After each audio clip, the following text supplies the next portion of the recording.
Umqeqeshi we-Kaizer Chiefs uNasruddin Nabi usacacise ngesikhundla esikhulu sikaGlody Makabi Lelobo ojutshwe njengomdlali wasophikweni kusukela ejoyine leli qembu. Lo mdlali wase-DR Congo ujoyina amakhosi ngewindi lokudayiselana ngabadlali ngoJanuwari eqhamuka eqenjini lesithathu laseFrance. Ube nomthelela omkhulu ekuhlaseleni kwe-Kaizer Chiefs, wafaka amagoli amathathu nomsizi oyedwa emidlalweni eyisishiyagalombili kuyona yonke imiqhudelwano.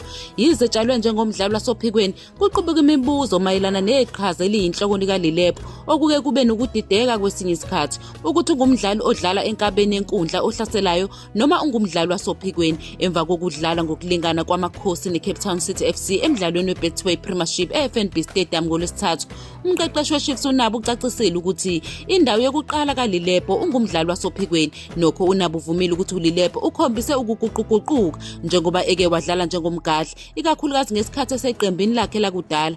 Khona manjalo uNasruddin Nabi uzwakalisa ukukhungatheka kwakhe ngemuva kokuhluleka kwezakhe ukushaya amagoli emdlalweni wabo neCape Town City.